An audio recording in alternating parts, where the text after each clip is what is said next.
আসসালামু আলাইকুম। আমাদের যে প্রজেক্টটা হচ্ছে সেটা হচ্ছে ইউরেনিয়ামের ছোঁয়ায় রূপপুরের আলো। এখন আমাদের যে বর্তমান বিশ্বের যে প্রেক্ষাপট, সেই প্রেক্ষাপটের আলোকে আমরা দেখতে পাচ্ছি আমাদের জ্বালানি ক্ষেত্রে আমাদের অনেক বেশি সংকট। সেই সংকট নিরসনের জন্য আমাদের বিকল্প ব্যবস্থা খুঁজে বের করতে হবে। সেটার জন্য আমাদের সেভিং পয়েন্ট হচ্ছে আমাদের রূপপুর পারমাণবিক মডেল। তো আমাদের এই পারমাণবিক মডেলের যে মেইন কাজ সেটা হচ্ছে আমরা কিভাবে বিদ্যুৎটাকে তৈরি করছি। তো আমাদের মেইন যে কেন্দ্র শক্তি বা চালিকা শক্তি সেটা হচ্ছে আমাদের রিঅ্যাক্টর ভবন।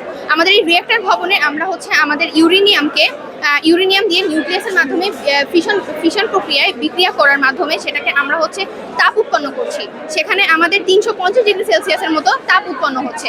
এই অতিরিক্ত তাপ আমরা হচ্ছে পরিশোধন করার জন্য আমরা টারবাইন হলের মাধ্যমে সেটাকে জেনারেটিং এর সাহায্যে আমরা সেটাকে মডেলটাকে গরমের যেই তাপটাকে সেটা শোধন করার চেষ্টা করছি। দেন আপনার এখান থেকে যে টারবাইন হলের মাধ্যমে যে এটা ঘুরতেছে, ঘোরার পরে এখানে আমাদের একটা তাপ আপনার বাষ্প তৈরি হচ্ছে। সেই বাষ্পটা দেন এখানে একটা পাইপের মাধ্যমে আমরা নিয়ে যাই আমাদের জাতীয় গ্রেডে, অর্থাৎ আমাদের টাওয়ারের মাধ্যমে জাতীয় গ্রেডে চলে যাবে। আর বাদ বাকি যে আপনার বাষ্পটা থাকবে, সেই বাষ্পটা এখান থেকে আরেকটা লাইনের মাধ্যমে আমাদের 4টা কুলিং টাওয়ার আছে, কুলিং টাওয়ারের ভিতরে নিয়ে যাওয়া হবে। দেন এখান থেকে ওটা ঠান্ডা করে বাষ্পটা বাইরে বেরিয়ে যাবে, আর বাদ বাকি যেটা থাকবে সেটা বাইরে দিয়ে বেরিয়ে দেওয়া হবে। দেন এখানে আমরা দেখতে পাচ্ছি আমাদের জল শোধনাগার আছে। জল শোধনাগারটা কি মূলত আমাদের যে জলটা আসবে সেটাকে শোধন করার জন্য জল শোধনাগার আছে।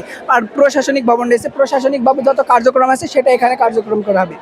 দেন এটা আমাদের